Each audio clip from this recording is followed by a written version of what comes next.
I mean, the church must be the church. The idea here is that we need to make sure that the Christian imagination flourishes, and that involves consideration of space and time, and sacred space and sacred time. Welcome to Jesus in the Upper Left, where we're talking about gospel multiplication in the Pacific Northwest. Welcome, Dr. Metzger, to the Jesus in the Upper Left podcast. I love that title, by the way. Thank you. Yeah. We're still not sure who came up with it. Yeah, one of us. We had a very robust marketing team that just helped us. We did polling and all this. No, not really, but yeah. So welcome to it's great to be with you. The podcast. Here with Pete Armstrong. Hey, Ahshuwah. Good to see you, Pete. Thank you, sir. Yeah, I'm Ahshuwah from work with Brilliance well. Labs. So we go way back. Yeah. I was an undergrad student at Multnomah when you were, I think, even a newer professor at Multnomah Biblical Seminary. And I have some distinct memories. Undergrad students don't usually interact with the seminary professors, but you wrote this essay called The Halfway House of Hedonism. Yep. And it was a critique on John Piper's Christian hedonism. And I was a bit of a Piper cub. I remember I actually was thinking about it this morning. Oh, I think nice. we had this discussion. Yeah. So this was just a trap to get you here. So we had some fun interactions as I was an overzealous 19-year-old, so we've had a little history, and I've always appreciated your work, especially with the new wine and new wineskins ministry that you've had. So for folks that just aren't familiar with your work and your writing and ministry, I'll show off a couple of recent titles hey, look at that. And we have a super fan over here. He's got the books already. Yeah. So talk a little bit about your journey and story. And if you look at your books over the years, it feels like you're very eclectic and ecumenical in your That's a good Portland approach. vibe, isn't it? It is. Yeah. So share a little bit about that journey and how that brought you to today. Great, yes. And thanks, Ahshuwah, and thanks, Pete. Just great to be with you both. And love being able to connect with you and your community moving forward in the Upper Left podcast. Right? That's really cool. My wife and I, Mariko and I, go way back. We've been married for a long time now, and it's just a privilege to be journeying through life with Mariko. I'd done my doctoral work in London at King's College, and we had invested a couple of years in Japan, where she's from before that. We thought we were heading back to Japan, and then the door closed at the last second. I thought I was going to be teaching in a university there, and then just at the last second, things all fell apart. And our son, Christopher, had been born in London, and he was with us at the time. We now have a daughter as well, and even a granddaughter. But I just remember, where are we going to go? What we were in Japan at the time, around the time of the Nagano Olympics in '98, and this is and then door opened for us to come back to the States, and then the door opened to come to Multnomah. And Mariko had said, if there's one place in the States I'd really like to be, because we had invested a lot of years in the Chicago area. I'm from that area. My wife had studied there as well. Yeah. She said it would be Oregon, because I think her prefecture or this main city had some connection either with the state of Oregon, a sister city or something, or Portland or something like that. And so, from Oregon with love. So she remembered it. And, Mount Hood and Mount Rainier. There's a Japan vibe with different mountains and such, the Cascades, etc. So I thought, wow, that's cool. And I just always tell students, if you want to blame anyone, blame God that I'm here, okay? Because we thought we were going to Japan. God closed the door and he called me to you. So we've been here. I love the Portland area. I love being in a context where, no disrespect to the Bible Belt, but I love being in a context like the greater Portland area, where you're forced to not just give pat answers, as much as I might be guilty at times of doing pat answer work. But, you're really forced out of yourself to think more eclectically, to think more on your feet, to really have to operate in what I like to call liminal spaces. So that's been a real blessing. Been at Multnomah since 1999. Started New Wine, New Wineskins. 25 years. Yeah. Congratulations. Thank you. Silver anniversary. Started New Wine, New Wineskins the year after that, which is about a theology of culture and building relational bridges through Jesus and contemporary culture on a variety of themes and domains, from race and faith and science and matters of mental health and beyond, public square. So again, Mariko, Christopher, Julianne, now little Jayla, and just honored to be here in the greater Portland area. So I could share more, but we're already out of time today. So chat a little bit about, so you've been in Portland 25 years. It's a very transitory city. So that's like, you're like a veteran already. Like we'll just consider you native after 25 years. And your New Wine, New Wineskin ministry has brought you, as you said, bridges, right? So you've, over the years, crossed some pretty unique bridges and made connections and entered into dialogue with a number of dialogue partners I think we would say the evangelical church doesn't usually engage in dialogue with. You wrote a book about your Buddhist friend, like your travels with them. Yes, the second edition of Evangelical Zen comes out hopefully this year.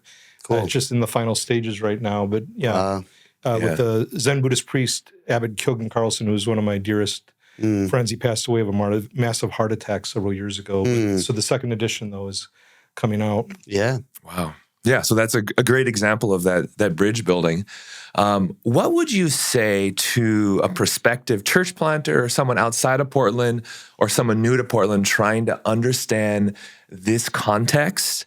Just like kind of what advice, what are key lessons that you've learned, not about within the church walls, but outside the church walls, and what this culture and community really is like?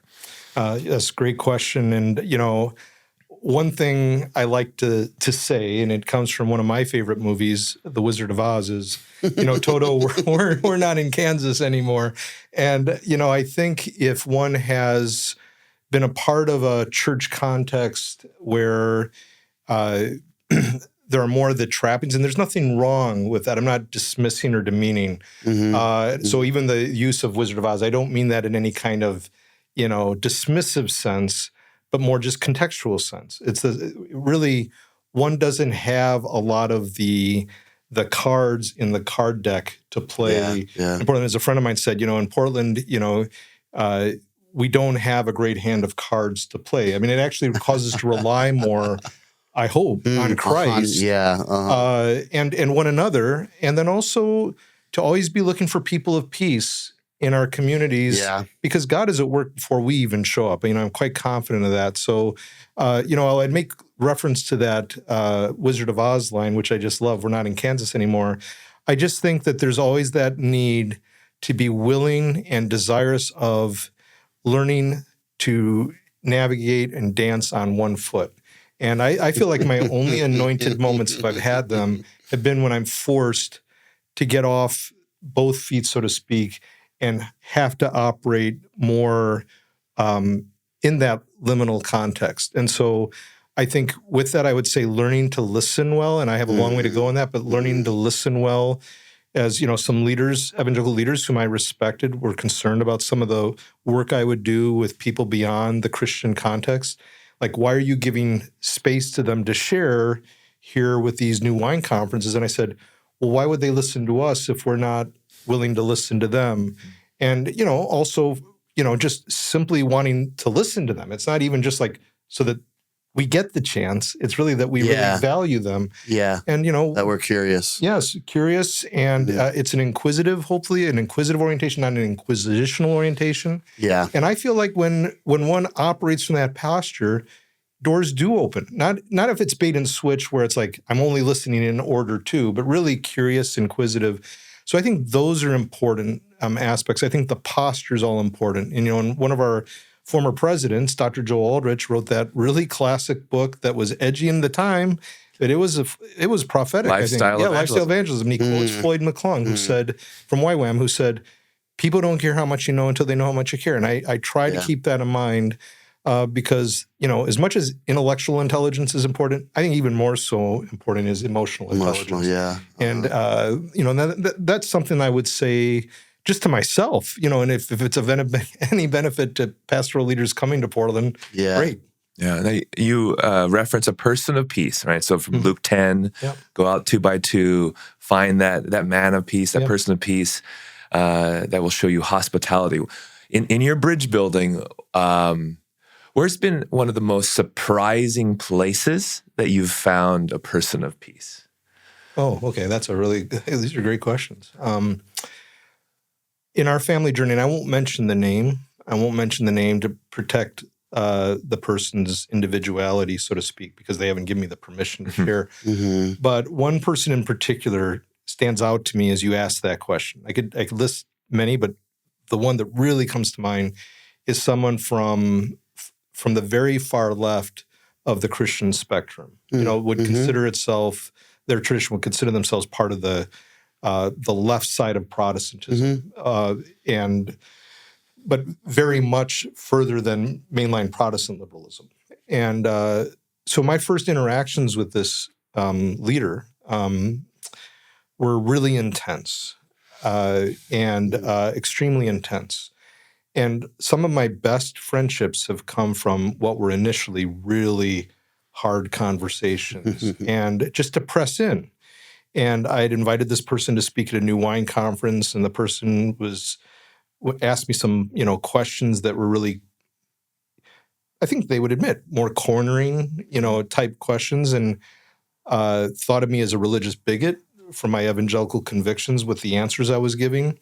And I asked, well, would you still please speak for this? Because we want to hear from you. And again, it was just and I thought it was wonderful that the individual took up the offer. Yeah. And we've continued the relationship over the years. There have been some challenges because, I don't believe in going around convictions. And I like what I think so often happens in more interfaith. I believe more in multi-faith discussions. So sometimes, not meaning it pejoratively, but a lot of times I feel that in interfaith, people will go around the convictions to find common ground. Fundamentalists, Christians, often stop short of even having the conversation until someone potentially converts. So I don't want to deal with stopping short of the dialogue. I want to go through the convictions in pursuit of common ground, accounting for the strong differences that we have. And so that's something that's shaped New Wine and some of the work with multi-faith engagement. And so we've continued at that, even where there would be strong polarization at times, just culturally. And but this person is very dear to me, and I believe and I know I'm very dear to this particular religious leader. And this person, through major health struggles now, and for us as a family, with my son's major health issues with his catastrophic brain injury, this person has been a friend, has been a pastoral caregiver, and all the person's ever done is looked at me as at the same level. There's this famous painting of Jesus with someone where he's looking at eye level at the person, that care where it's eye level, not coming down to me, pitying me, but like seeing me as a brother, and I see her as a sister. And that's just been an ongoing gift that every week or two there's another email exchange, and it's just like there's this friendship bond that's like brother-sister. That's beautiful. Yeah, for sure. That is. We need so much of that when we're living in divided times. Oh, we are. On so many lines, and yeah. I have a couple friendships like that too. Yeah, that are, and I thank God for those. Are priceless, right? Yeah, it means a lot. So we want to talk a little bit about this book, Setting the Spiritual Clock. Sacred Time, Breaking Through the Secular Eclipse. Yeah, I only have the Kindle version, so just holding it in my hand is, it is a great cover. So what made you want to write a book about that topic, about the liturgical calendar and the practices with that, and reflecting on all these elements of the calendar? Yes, thanks, Pete. Another great question. And so I write a lot at Patheos. I've been writing at Patheos in their evangelical channel for a lot of years now, and I just started writing blog entries on the liturgical calendar. I've been across the gamut, across the spectrum growing up within Protestantism based on where God would lead us. So I started out with Evangelical Covenant. I'm back with the Evangelical Covenant. My parents moved into the Missouri Synod Lutheran. When I was small, I've been in Christian Reform kind of settings, Anglican settings, Baptist settings, Free Church settings. So it's wherever we've been placed. Like London, it was Anglican. Japan, it was a Bible church, and so on and so forth. And so I've always had a heart and a fascination, I should say, an imaginative longing, allure for the liturgical calendar. In my Lutheran context growing up, and I feel like the mystery of the liturgical calendar, the symbolism, there's just something about that that's always stood out to me. Even though I've been low church, I don't, in terms of my context, I don't want it to be a weak church. I don't think low church necessarily means weak. I think you can have keep in mind, most of the people listening are probably from low church traditions. And I'm aware of that. But I don't think we want a weak church context. We want a strong low church context. And we can get into that a bit. But so I'm thinking about the mystery that's bound up with the liturgy, the liturgical calendar. I'm thinking about the whole matter of how it strengthens the church. That's a part of it. And I framed it somewhat more devotionally, even though I wasn't thinking only for the individual person, but the individual leader in a congregation. If it speaks to them, maybe it'll help them move toward thinking through the spiritual clock in a secular age. And so that's why I wrote, but it started out as a series of blog posts, and then I started talking with Cascade of Whiffenstock and the editors there, like Rodney Clapp, and then the good people at Calvin. I wish we could zoom in Jamie Smith now to talk about this. Yes, that's right. Yeah, and next time. That's right. But the center there for Christian worship did that book with them. It was an honor to work with them. Been out there a few times related to some of the overlapping themes, and then doing another book with them. That hopefully will be finished up next summer. Yeah. I mean, I do want to press in on it because there's like a lot to discuss. I enjoyed it, and I thought about, my friends serving in more non-denominational settings where there is minimal engagement with it. I thought my own context of CRC, which we're kind of doing more with Lent than we maybe used to, and there's kind of less suspicion of this, or less suspicion of Catholicism, or But it's maybe unpack a little bit what you see as the secular eclipse and how this interacts with it. Thank you. So I, in no way, shape, or form, wish to be operating pejoratively toward our secular age. I do not wish in any way to be parochial. So I'm not against the secular calendar at all. As one reviewer for Worship Journal said that, I'm really trying to engage the secular calendar well. But what I don't want to see is where the Christian imagination, in terms of the liturgical calendar, is eclipsed by the secular age. I mean, the church must be the church. It kind of sounds like Auerwas. But, the idea here is that we need to make sure that the Christian imagination flourishes, and that involves consideration of space and time, and sacred space and sacred time. And so we can press into that, but how that needs to constitute our imagination as Christians. So, and I hope to illustrate that a bit in our hour together. Yeah.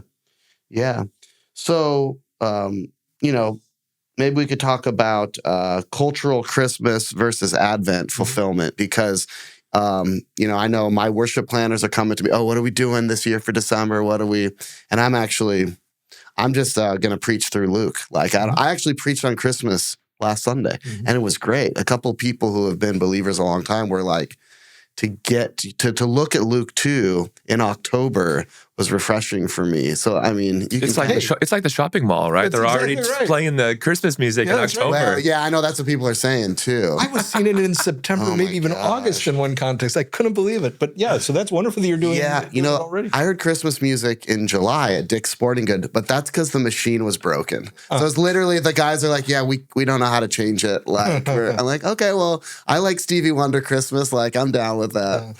But no, like, just speak to that a little bit of cultural Christmas in the North American context versus the Advent fulfillment. Well, I immediately think of the really good work, for years that started out years ago with Advent Conspiracy. And I always loved the language of presence, NCE, over against presence and TS. Right? Another one of our guests on the podcast, Rick McKinley, right? Yep, Wasn't he involved with that? And so, that language there was really powerful in terms of, we're thinking about Advent and we're thinking about what follows with Christmastide. It's the incarnation, as Charles Taylor, the author of Secular Age, talks about. In place of excarnation, the Christian faith is about incarnation. And so that idea of embodied presence is really central to what Christmastide is about, and Advent is looking forward with hope toward that anticipation, right? So I think people are always anticipating. There always is a sense of hope and a longing where our hearts are wired. As Augustine said at the very beginning of the Confessions, our hearts are restless until they find their rest in Thee, O God. So that idea is, I think, even with the pursuit of presence and such, I don't want in any way to demean or diminish that, but I think that if it's left to itself, if that's all there is, it's short-sighted. And so I've really been influenced by Charles Taylor's book, A Secular Age, and how he's trying to account for the best in what you see in secularity, but saying that there's more to it than this worldly reality. And so I think with Advent, it's especially that theme of expectancy, living with expectancy, living with a sense of wonder. So I think if we're talking about like pastoral leaders, it's easy. You think about Christmas, you think of Easter. I feel for pastors. It's like the exhaustion level of just the pressures that are on you. Come on, guys, I want some sympathy. Yeah, it's the pressures that are on you, seriously. Because you feel the pressure, like we got to deliver the goods, and now I gave up on that long ago. Well, that's good, but it's hard, right? Yeah, and it's easy for any of us to miss out on the moment. When you think of Christ, how Christ could just stop in his tracks and be present. I wish I were like that. I often see life go right by me, and so Advent is a good friend of mine whose church is right down the street, not too far. Tom Shive, he's my pastoral counselor at Gateway. Yeah. He said, living with great expectancy, not great expectations, is really powerful. And I said, Tom, that's gold, quoting, the line from Seinfeld. That's gold, Jerry, gold. And because it's like we fill in the blank and say, God, for Christmas, I want you to do this, this. We have it in our minds. The perfect family, the perfect new tree, job, the perfect this. Whereas we keep God out with that kind of fill in the blank God. It's more like, God, I believe you're going to show up. How you're going to show up, I don't know. And that increases the sense of mystery. And, how Christ shows up in any given situation usually is not going to be the way we expect him to, or maybe even what we'd want him to do. Yeah. But that causes us to lose out on the beauty of the journey. So that's something I think of when I think about the approach of Christmastide. Yeah. And Advent. The starts right after Thanksgiving with the new Christian year. After Christ the King Sunday. Yeah. Hey, I'm literally around the corner from Tom's church. So and then Gary Brashear's across the street. So I'm like holy ground right there. That's 134th and San Rafael. That's right. You can see the glow. Yes, exactly. I'm the living in the overflow of those guys. You got a follow-up question, Ahshuwah, about that or?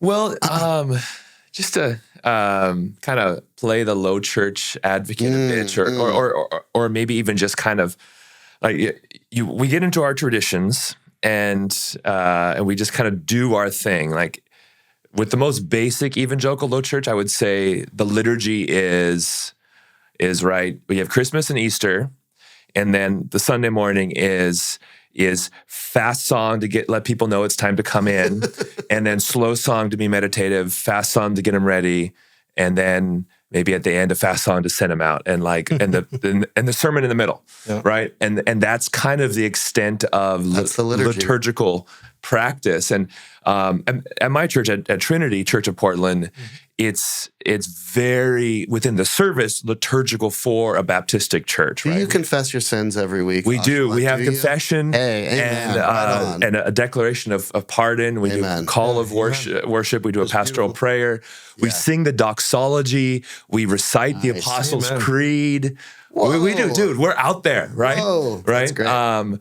But at the same time, that liturgy is within the Lord's day, but doesn't fit within that wider calendar outside of maybe an Advent series, and then Christmas Eve and candlelight and Easter. So how would you compel a church that says, hey, we believe in liturgy, we want to be biblical, we want to be more shaped by Christian tradition than by American tradition, but we just kind of always done it this other way, and maybe even we're skeptical of the Roman Catholic roots of the church calendar, and we don't want to start having Saint so-and-so Sunday and go there. So how would you kind of steelman and provide a bit of a compelling reason to get over just the status quo of almost every Sunday's the same?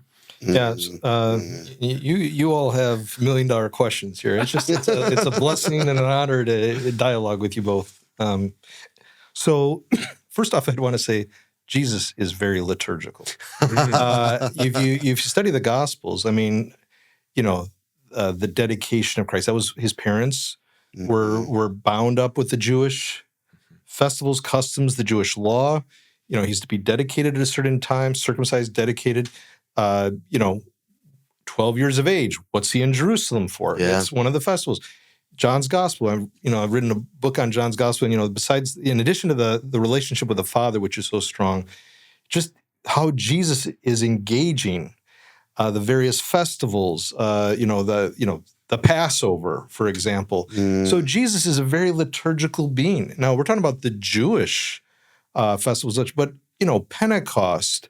And you name it. It all flows from what we have so often flows from that Jewish context.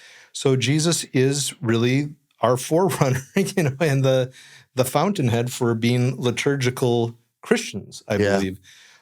So that's part of it. I think also, as James K. Smith articulated, we're all liturgical beings anyway. The shopping mall has its own kind of liturgy, and and you think about even how we use space. It's not just time. We're talking about time, but shopping malls and department stores are very intentional on their use of space. There's no clock.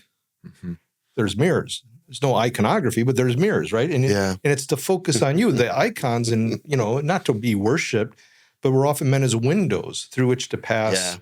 Not adoration, but veneration. But it's a window through which to pass. Whereas the shopping mall, the mirror is focus on you. It can be worship of self. And so the way in which the music is framed, it's very intentional. The problem is we're not often as intentional on how we are framed by way of time and space as humans. And as the church, I'm thinking we need to be far more intentional in our use of space and use of time so that the secular calendar does not eclipse the liturgical calendar. And liturgy, for what it's worth, it's about public worship, right? And it's really about a community, a polis, a city, if you will. And the whole idea with liturgy and the like is to help form us into a community, a political community often, ultimately, I would say, not Democrat or Republican. And that's part of the problem, too. We've allowed these realities, as important as they may be, to eclipse the ultimate political reality. When we're apolitical, that doesn't help anything. It's the politics of Jesus Christ, right? And so that, when we have any particular holiday in the church or in the secular calendar, they're often framed to orient Americans toward being better Americans. And so that, Martin Luther King Jr., which was really hard fought over, was, fortunately, it got put through, but it wasn't easy for years. It's to help orient us as Americans to make a critical transition that we will be for civil rights for minority populations. So there's no 4th of July, Memorial Day, Labor Day. Those are all orienting Americans. So when we're not orienting ourselves through the rhythms of the church calendar, it will easily be eclipsed in our imaginations, and other calendars, stories will take their place. That is deeply troubling.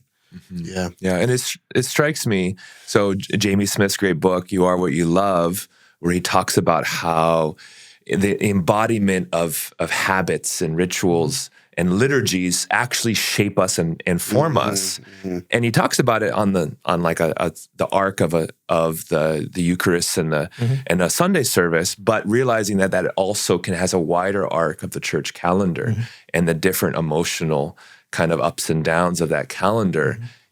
When it's embodied, is formative. That's right. Yep. Yeah. We're being formed as a people, reordered in our lives as a community, and in our imaginations, our spiritual imaginations. Yeah.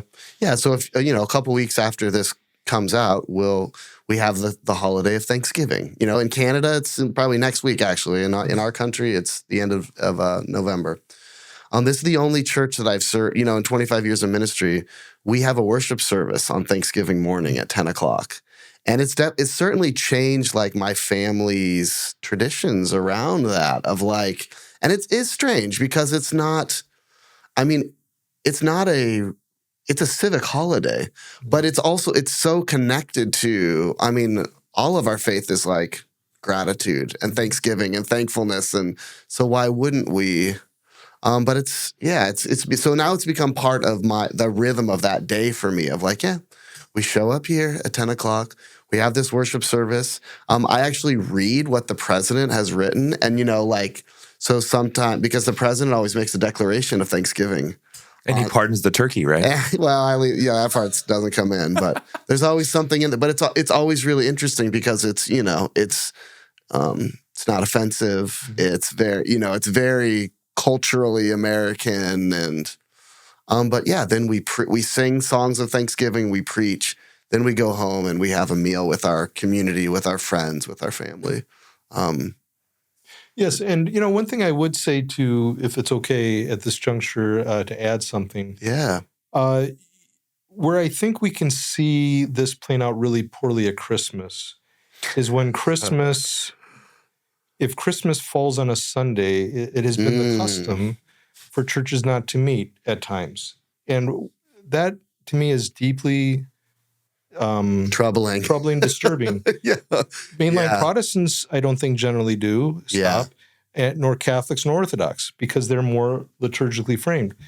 And, I remember years ago, I did a little interview for a TV station, and I wasn't out to bash the churches that they asked me. It's like, what do you think of this when these evangelical churches are not meeting? And I said, well, I don't agree with that. In my own church, I found out after the fact that my own church at the time, the elder team, made that determination with the senior pastor. I said, how did we not know? I was even on staff. How did we not, even, and again, I'm sure they meant well, but it was short-sighted because where do the single people go? Where do the divorcees go? The people who are, that's their only community. Because I remember one pastor saying, we want families to be together on Christmas. And, when we have a framing of the church so often as the nuclear family or the nation state or the market, being the focus in America, it easily eclipses the church's significance as a community. So I think that's what's lost in that kind of context. And I just would encourage leaders to think through what is that ultimately communicating in terms of the family that is the church for those who are not part of a particular nuclear family. Yeah. You know what? I wonder if what's happening too is that pastors and leaders we stress ourselves out so much in December. We don't practice Sabbath. We take on way too much. So by the time the 24th rolls around or whatever, like people are just burnt out and they're just like, we can't do another worship service, where it's like, they're not practicing like healthy rhythms. And that's an important point. I mean, because it shouldn't be a challenge that, is void of empathy. I mean, I Yeah. think your point is a really important one. But how do we prepare ourselves so that we don't? And that's true for any of us. I mean, it's like I have to guard my pace. So. Yeah, and there's on the other side, there's religious people, there's kind of Pharisaical type of people who will get so, they would have my head, if I was not gonna, worship is here at 11 o'clock every Sunday night. It's just like 52 weeks a year. Like, it does not matter. Right. Yeah. So you cover a lot of ground in the book. I appreciated that. Like, you kind of saw, your passions and what you're interested in and different connections you can make. So the section on like Lent and our consumeristic culture was interesting to me. Mm-hmm. Can you share a little bit more about that? Sure. And I think it was Pope Francis who talked about we need to give up this indifference, global indifference at Lent. And I thought that is really striking, because Lent, it really deals with our sinfulness and our mortality and, about giving up vices. So we often will give up chocolate or, or beer or whatever it might be, grape juice. I don't know what people give up, but and nothing wrong with, nothing wrong with that. But what he was saying is give up on a culture of indifference. And I think that was really striking. I think that was the wording he used. But something to that effect. Yeah. And, and I think with that, I would also add, it's not simply what we give up, it's also what we give toward.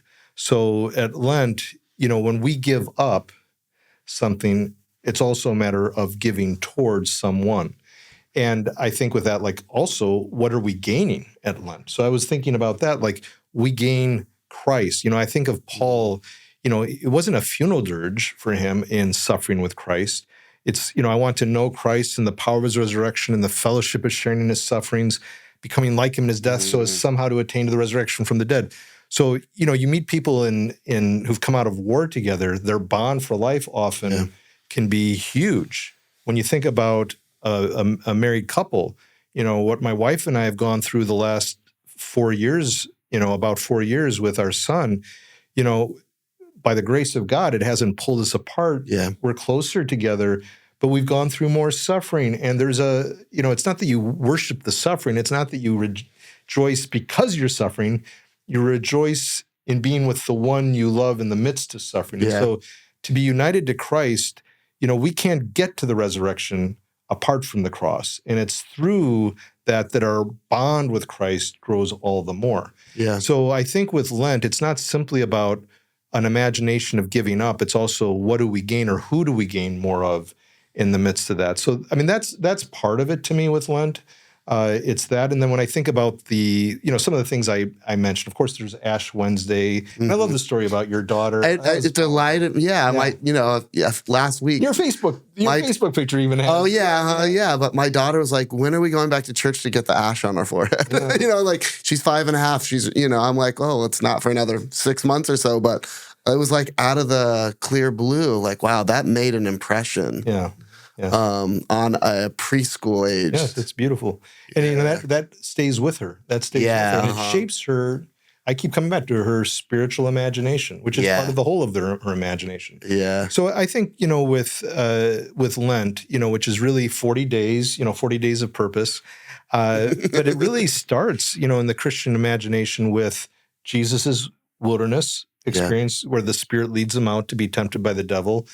And so I think that whole emphasis there for our Lord, because the Spirit led him to be tempted by the devil. I mean, it wasn't Satan led him to be tempted. Yeah. It was part of his formation to bring about the new humanity in us. And I think that what I'd want to emphasize there is that what you see with Christ, with his lack, that he is so much apart from the daily sustenance that every human needs, with not drinking, not eating, and the temptations were all going at his identity.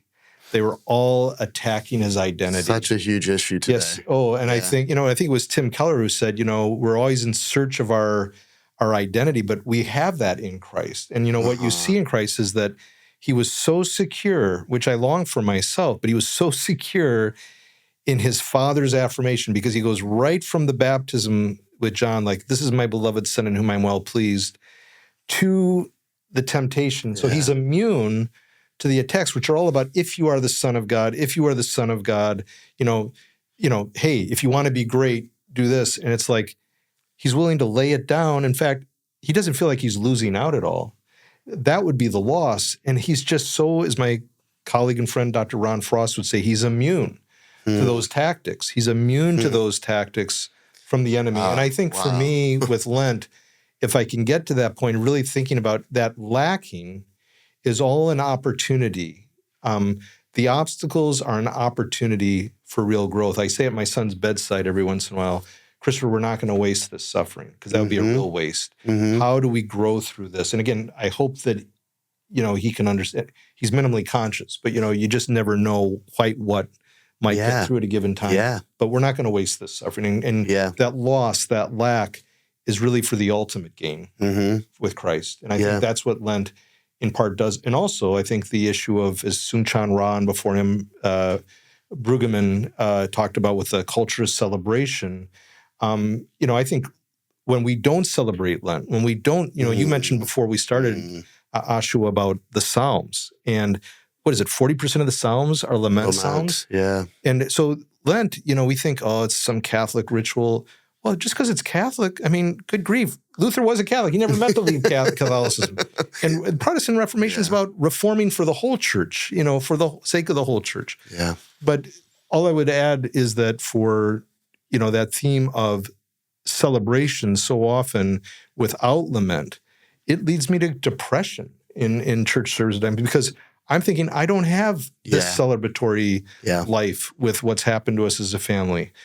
And so lament actually, not in a morbid sense, but it really in a life-giving sense, it's like we participate in his life and we go through this wilderness all the way to Resurrection Sunday, Easter, for baptismal union, is where Easter would often have baptism. Right? And so that it's really about moving toward union with Christ at Easter. So I think we need lament. It connects us with one another. I think we need the global church. You had asked me in the preliminary questions, what about the global church? So often when we see the lack, not because we say, oh, isn't it wonderful that they have Christ? No, we can learn from that. It's like, we need them. We need them because we need bells and whistles. We need all these things.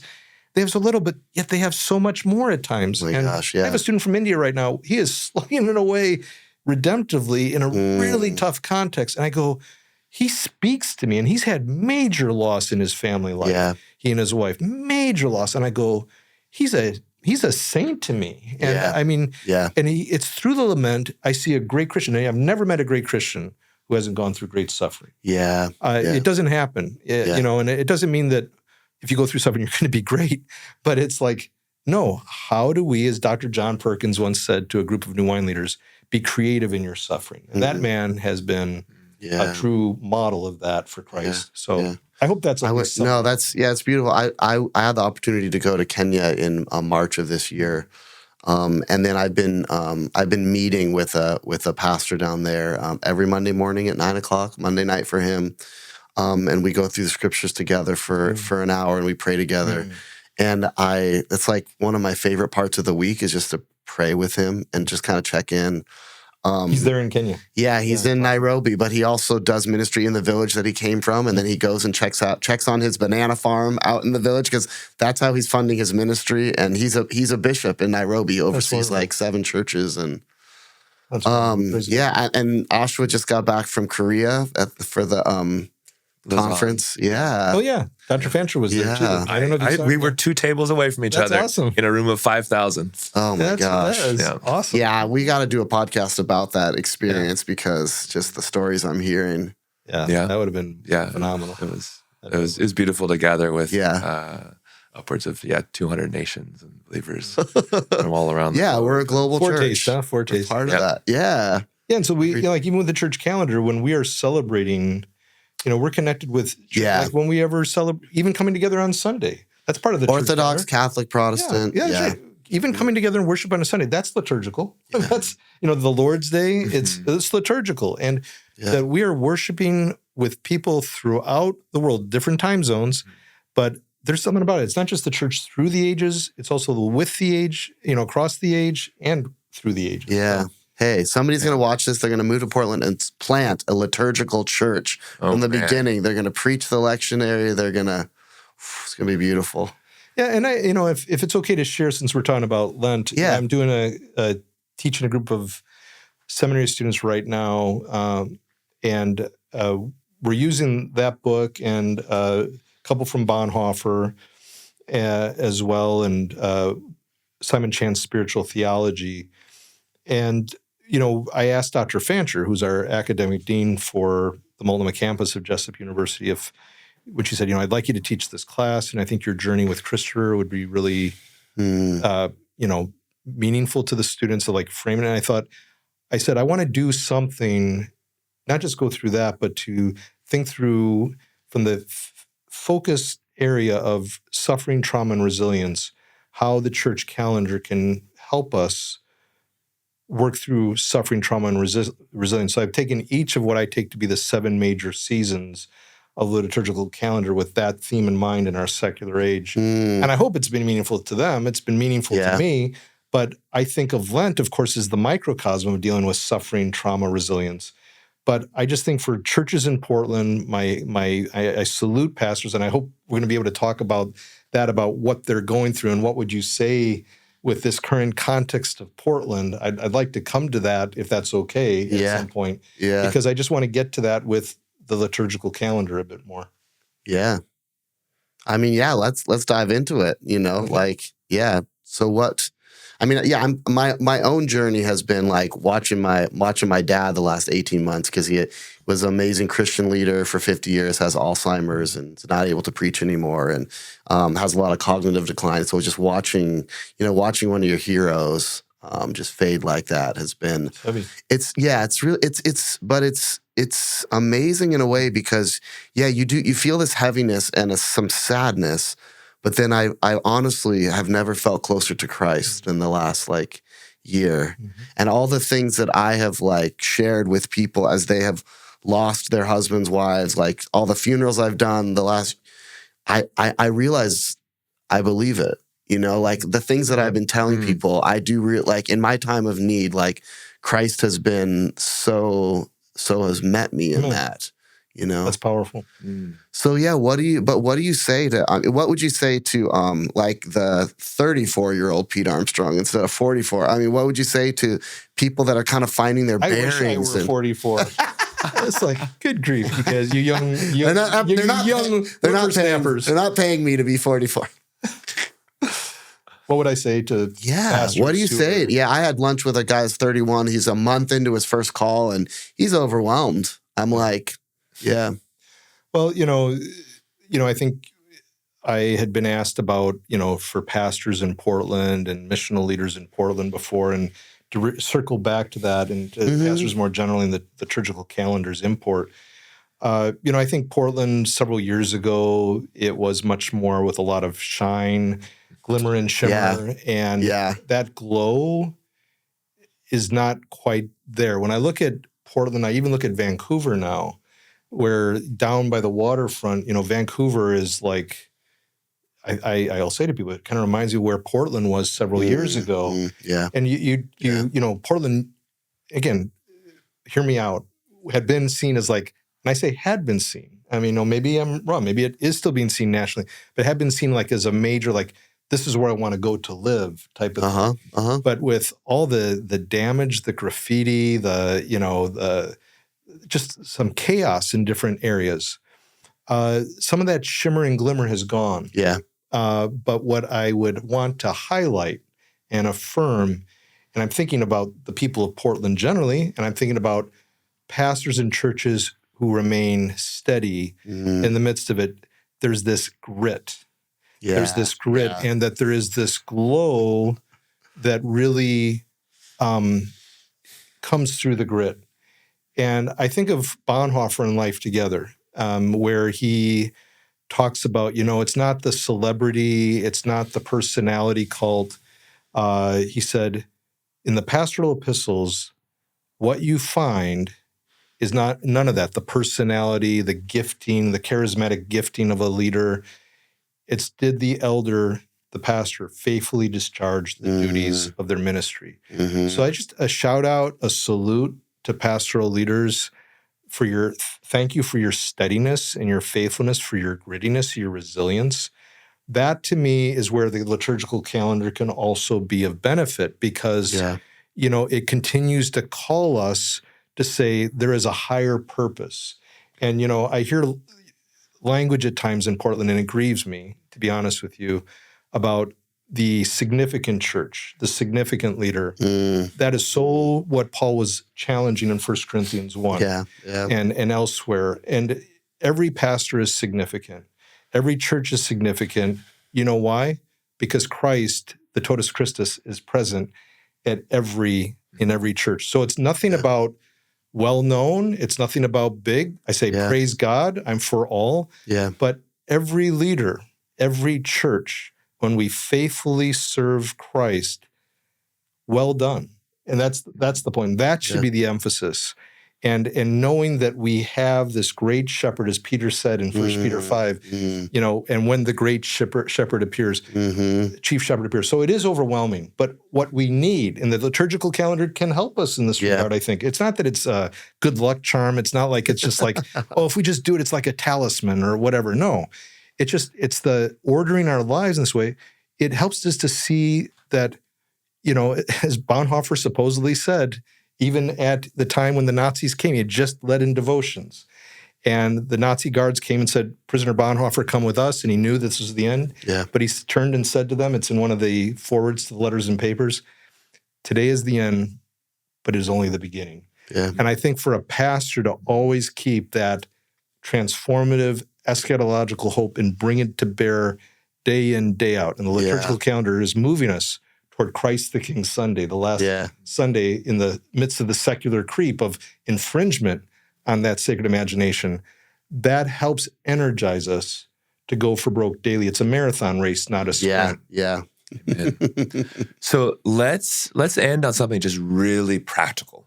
Okay, so I thought I was being practical. No. This is awesome. This is like just visionary, deep theology, and that very. I have a quick practical thing is that like really my goals for like the ministry or for my own spiritual growth, it shouldn't be like quarter. Like I do that like quarters, that's like so business.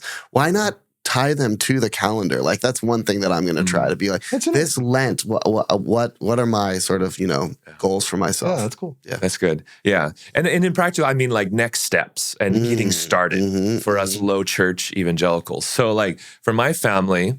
And we have family traditions, right? In our family worship, plus there's our church. So in our family traditions, we've really benefited from Advent season, and we do the lighting the candles, and my kids look forward to it. We don't do like those cheesy like calendars, the Trader Joe's candies, but we do the calendar. I lead the family in a devotion every night, and then we have some like treat, or sometimes we'll save the treats for later. So and we try to stir up that theme of expectation. So for us, the Christmas season lasts from after Thanksgiving all the way through the end of the year. Yeah, but that's our family worship, and the church worship tends to mirror some of that because they'll emphasize a different theme during Advent. But what would you say for either like for family worship or for a church leadership that wants to say, we want to take another just little baby step beyond Advent and Christmas and Easter? What would be that first next step to say, hey, I want to take a test drive through this church calendar for myself, right? And maybe for the pastor that says, I don't want to just say, okay, we're doing it. We're doing Lent, guys. But he'd never done it for himself or never practiced it. And so what would be that baby step that you would advise someone to say, hey, give this a try. Try this rhythm on for size. Well, I think since you mentioned Advent, you mentioned Christmastide, I'd go to the next major season, which is Epiphanytide. And I think with Epiphanytide, there had been a preliminary question about the Transfiguration, which is the tail end of it. But I think it's about paying attention. I think it's about paying attention to where God shows up. in unexpected ways. And so if you can allow me to digress for a minute to make the point ultimately, with my son's situation, there are times when medical personnel aren't paying attention. And yet we have had one of the lead figures in healthcare ethics and palliative care work. And even though for our son, it's not palliation we're after stimulation. Yeah. But he has expertise in working through it. He's been with us, Dr. Robert Potter, retired from OHSU. And I said to him, Robert, where did you get this emphasis on attentiveness like I see often with you? He's a state-of-the-art care. He said, my mother always told me when I was growing up, Robert, pay attention. and I think, when you think of the transfiguration, Peter saying, hey, Lord, let's create a booth for Elijah and Moses. And God says, this is my beloved son. Listen to him. When you think about Simeon and you think about, Anna, and it's like, and Mary treasures these things in her heart. And, and I think about when you're moving from Christmastide through Epiphanytide, and not just Epiphanytide, but I'm saying throughout the year, how might we be more attentive to those moments where God might be showing up? So, for example, nature walks. I think we can train ourselves even now with the change of the season. You know how often I miss little birds singing? I am not attentive to God's beauty in nature. I'm not like St. Francis. I'm just a really go-into guy. And I remember my wife once with the dog, she was holding back our Shiba Inu from going outside on his leash. And I said, what are you waiting for? Well, the birds are at the bird bath and I don't want to, scare them away. Startle them. And I'm going, it's like a Zen moment, but it's just like, so it's like, whoa, I would have never even thought about that. So I think that attentiveness in the midst of life circumstances, like the things because Epiphanytide doesn't have to be just for Epiphanytide. If it includes that sense of wonder of how God breaks in, how might it even shape me today that when I get in a traffic jam, when I get, it's like Jesus was never fixated on the problems. He always looked for God's, appointments and God's invitation and God's interpenetration in every situation. So like with the woman with the issue of blood, he stops and it's like he's on his way to heal someone who's a power broker's son, right? And Cyrus said, what do you mean, who touched me? But he's waiting for the divine. He's there in the divine moment. So I think just even that, am I attentive even to my kids' struggles in a way as how God is operating, in the midst of our suffering and struggles, to pay attention. And I think Epiphanytide, which is next up after Christmastide in my thinking, how do we learn from that even for today? And so a pastor in church, in the midst of the struggles with the budget, with congregants, with whatever they're going through, emotional challenges, and like, how is God present now, breaking through to me and to our congregation and to our city? I think that's something we can learn from Epiphanytide for all times of the year. Yeah, that's good. Beautiful. I love that. Yeah, I love that. We're out of time. We're out of time. See, this is the problem. If we focus on the church calendar, it's not that kind of time frame. But how can people connect with you and Are there other stuff you want to tell people about events in Multnomah? Sure. So we have a couple of events coming out in Multnomah, and I don't know when this is going to be airing, but next Thursday, the 17th, we have an Across the Aisle forum, which is about how to cultivate dialogue on politics in a church where it's not to divide the church. And I would not want to see churches that are Republican or Democrat churches, like people go there because that's the Republican church or the Democrat church or the independent church. I would want to see people of all backgrounds where we can even have these difficult conversations in particular contexts. But what really unites us in the midst of the differences is Christ and his kingdom reality. So we're going to seek to do that. Nice. Dr. Taylor, Dr. Fancher, Professor Alvarado, and some pastors from the leaders from the area are going to be participating in sharing their strengths or their successes in this regard, struggles that they've had in this regard, some aspirations and some, suggestions, and then to have questions. And then another forum is for the More Than Things book that'll be hosted by Seminary Now at the end of October. that Dr. Taylor's serving as the moderator, and she'll be asking me the questions that they have and others have on how do we navigate in these ethically ambiguous times with a moral compass. So I'll be drawing from my book, More Than Things, which is, as Dr. King said in 1967, we need to move from a culture of things to a culture of persons. A culture where we commodify and depersonalize, how to treat one another as people, and to engage our world interpersonally and even the non-human creation from a personalist vantage point. So those are some things that are in the works. And then, audiobooks.com is giving a great sale on that right now. So for More Than Things. So maybe that'll be something that they can find out about. But the main thing is, of course, to connect. And people can write me if that's what they're interested in doing at pmetzger@Jessup, JESSUP.edu. And I'm at Multnomah Biblical Seminary at Jessup U. Great. Awesome. Dr. Paul Lewis Metzger, nice to meet you. Thanks for being with us. Yeah. Thank you, my dear friend, Pastor. Yeah.